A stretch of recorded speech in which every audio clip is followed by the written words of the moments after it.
Having to fight back against countless interstellar invasions from simple alien armies to outright eldritch abominations or living planets has hardened humanity into self-sufficient isolationists.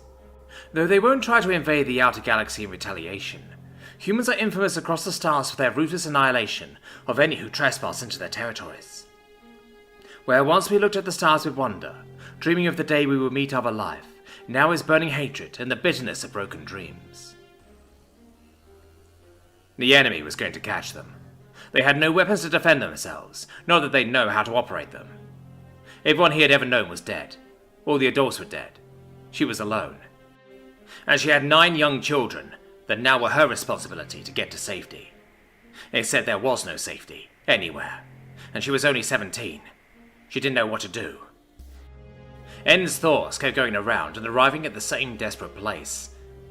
The last adult alive, Wero, had engaged their blink drive to fling them to the edge of known space in a desperate attempt to buy some time. He had expired before the teleportation was concluded. He had said he left behind a dark matter explosion that should give us a few hours before they would find our trail. It was just that she had no idea what to do now. She was still cradling Weros' dead body, having his blood spattered on her from Weros' last, difficult, gurgled breaths. The children were waiting in the cafeteria area, probably scared and crying. She hadn't moved for a quarter increment, because she didn't know what to do. She felt she couldn't make a mistake if she did nothing. She knew inaction was a definite mistake, but just couldn't get up. She hadn't even met Wero 2 days ago. A lifetime ago. Her happy life with her happy family on her beautiful and peaceful planet was a distant memory. Did it really happen even? Or was she in reality always been sitting here? A dead body on her lap and mind filled with agony, loss and torment. She wasn't sure. She was pulled out of her shock by another shock, an incoming message. The ship's automation hadn't informed her about a proximity alarm being tripped. Yet on the big screen was an image of a humanoid being clad in deep blue metallic clothing from head to toe. A blue visor hid the face completely. The voice was angry. "You have violated sovereign Terran Union space. You have 20 seconds to leave or be destroyed." Enns tried to find a button to talk to the alien. If I were a respawn button, where would I be? No. I don't know how to answer. I don't know, and the children will die. This can't be happening, it just can't. She yelled aloud. Why did none of the buttons have any actual words written? Just abbreviations that meant nothing to her. 2 days ago, she had been thinking about how to get her crush to notice her, and how to pass the math test next week.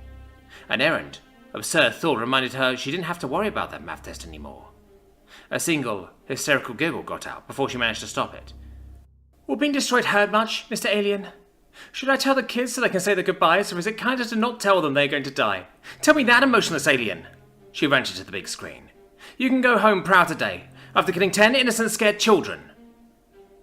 I'm protecting my people from you genocidal Xenos. I'll let you know, miss, came a reply from the blue-clad alien. Well, we are fleeing from said genocidal Xenos. All that's left of our people. In 2 days they genocided us. I spent 2 days witnessing the horrible murder of my loved ones, everyone I know and my entire people. This here space vehicle is the only one we got out, and they have pursued us relentlessly. So go ahead, if it pleases you to destroy us before they catch us soon. Maybe you can save us from a prolonged death. That's... Stand by. Sir, it's just 10 civilians, and the weapons aren't powered. They're ice cold. Yes, sir, I know the Rooklings pretended to be civilians, and when escorted to receive aid, they released hundreds of thousands of tiny drones, each carrying dark matter bombs that detonated all at once in Thelix 3's atmosphere, turned the air into magma and killing 13 million settlers. But sir, these are children, and being pursued by genocidal enemies. But sir... Yes, I remember the Werians sent children. We transferred them to our carrier and headed towards New Sienna. Still on board when orbiting the Werians, remote detonated the payload sewn into the children's clothing. The venting, burning carrier crashed on New Sienna. The death toll greatly grew when the Werians used the resulting lapse in border control and made successful bombing rounds on the rest of the solar system, to the tune of 25 billion dead. Yes, sir. Orders received. Girl, I am sorry. Move away or be destroyed. Enns bowed her head and waited for the end, wondering how much it would hurt. You have violated sovereign Terran Union space. You have 20 seconds to leave or be destroyed. Enns was vaguely curious why the aliens said that yet again. Power down your weapons and turn back immediately. Enns was starting to feel a little faint. Her brain worked somewhat sluggishly, but she didn't think she had weapons powered. Then she heard them. The enemy. Fear cleared her head. You and what army, puny bean? Your ship is so tiny we don't even have it in our sensors. You have 5 seconds. We claim that vessel by right of conquest. It is rightfully ours. We've annexed their planets and finished purging them, but these beings here. That ramshackle ship is the last bastion of the feeble race. We want them purged. Do not try standing in our way. We shall clash later when we have come this far. None shall live but us, the chosen people. Not this again. En suddenly saw a bright blue-green spherical explosion. Which one had been blown up? She hoped it wasn't the blue alien. He had at least tried to save her and the other children. The big screen flickered on, showing a gigantic spaceship coming to view, with something like black smoke evaporating from around it. It had been so close the entire time. En thought it was as large as her home planet. Sir, our existence has been threatened by yet another chosen people purging the galaxy. I've just sent you the data dump I copied before ending the spaceship. Yes, without revealing my ship. Yes, sir, it is unfortunate. Yes, the same rhetoric again. Thank you, sir. They did say they claimed the other ship by right of conquest and demanded to get to destroy it to finish purging their people. No, sir. The chosen people arrived just before I was to destroy the smaller vessel. If I may, sir, I have an idea. Ends had been instructed to get the other children and wait. A little later, their ship jolted a bit, and a weird sound reverberated through the ship's walls, followed by a hiss. Then lights appeared on the floor, and the voice of the blue alien told them to follow them. The children, who just 2 days earlier would have happily skipped on the pretty lights, were now scared and hesitant to move. Ens led by example, and coaxed the others to follow. She was holding the baby. They followed the lights right to a dark, round hole on the outer wall. The blue alien instructed them all to remove everything they were wearing. Had Ens not heard about the remote-activated bombs on the clothes of other hapless children, she would have been a lot more alarmed. The 4 boys in the group refused to remove their clothes in front of the girls, even when threatened to be left behind. Why are you boys not obeying Ens? Show some respect. She just saved all your lives and convinced me to help you. That was the first time in 800 years that the Weterans let anyone into our territory. Do what she says.